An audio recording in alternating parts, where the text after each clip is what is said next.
مكونات الارض. اللهم صل وسلم على سيدنا محمد، ركز معايا بالله عليك. مكونات الارض، هو الارض بتتكون من ايه؟ الارض بتتكون من 3 حتت، 3 اجزاء: قشره وشاح لب. تاني، قشره وشاح لب. لو كده ممكن اوريكم صوره ليها هنا. ثانيه لان وجد يعني. ايوه ممتاز. بص اللي عندي هنا، بص اللي فوق دي قشره وبعد كده وشاح بعد كده لب. قشره وشاح لب. قال لك مالها بقى القشره والوشاح واللب؟ قال لك خلي بالك القشره في منها نوعين.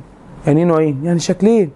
طب اللي انا قاعد عليها دلوقتي دي قشره قاريه ولا قشره محيطيه؟ لا، اللي انا قاعد عليها دلوقتي دي اللي بتعمل القارات اسمها قشره قاريه. اسمها قشره ايه؟ قاريه. طب القشره القاريه دي مالها؟ قشره قاريه تحتيها قشره محيطيه. يبقى القشره القاريه فوق والقشره المحيطيه تحت. يبقى يوم اكبر كثافه. ثانيه واحده، يعني ايه كثافه دي؟ مش فاهم يعني ايه كثافه. تقل. طب بالزيت والميه، لو انا جبت الزيت والميه، الزيت والميه تلاقي الزيت فوق والميه تحت، يبقى مين الاتقل؟ الميه، مش هي اللي تحت، يبقى هي الاتقل. لما دلوقتي بقول قشره قاريه وقشره محيطيه، القاريه اهي والمحيطيه اهي دي كده، يبقى حاليا دلوقتي مين اللي اتقل؟ اللي تحت، يعني قشره المحيطيه ده اكبر ايه؟ كثافه ولا سمك؟ كثافه، اللي هو التقل. لكن لو سمك، شوف دي سمكها قد ايه؟ تخنها قد ايه؟ ودي تخنها قد ايه؟ يبقى القشره المحيطيه دي اكبر كثافه. طب القشره القاريه اللي هي الجبال اكبر سمكا يعني تخن، لكن كثافه يعني تقل. جميل. نكمل. خلي بالك من حته مهمه. هو اصلا القشره دي سمكها قد ايه؟ القاريه قد ايه والمحيطيه قد ايه؟ نرجع نركز في الحته دي تاني. ثانيه هناخد شوف بس الجدول بتاعنا. ايوه، قال لك القشره الارضيه ايه ده؟ هو في فرق بين القشره الارضيه والقشره المحيطيه والقشره القاريه؟ طبعا. القشره القاريه هي دي قاريه ودي محيطيه. الارضيه الاثنين مع بعض. يبقى تاني، قشره قاريه قشره محيطيه الاثنين مع بعض قشره ارضيه. صعبه؟ في اي مشكله فيها دي؟ طب القشره القاريه سمكها قد ايه؟ سمكها 60 كيلومتر. 60 كيلومتر. حلو، اهم حاجه الكيلومتر دي.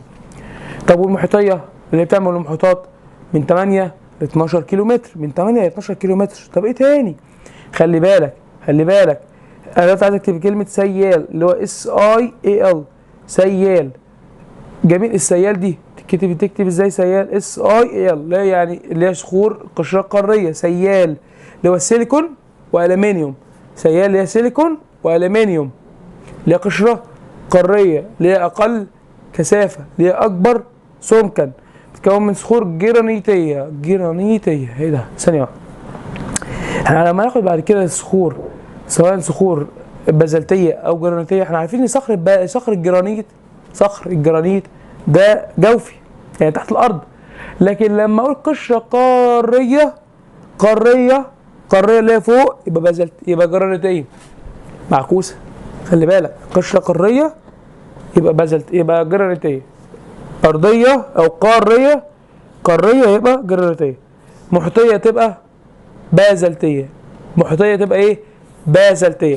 والبازلتيه من سمكها قلنا اللي هي محيطيه سمكها من 8 ل 12 كيلومتر. طب ايه تاني؟ قال لك بتتكون من سيليكون ومغنيسيوم. سيليكون وايه؟ ومغنيسيوم. تمام. نكمل بعد كده. قال لك بعد كده الوشاح.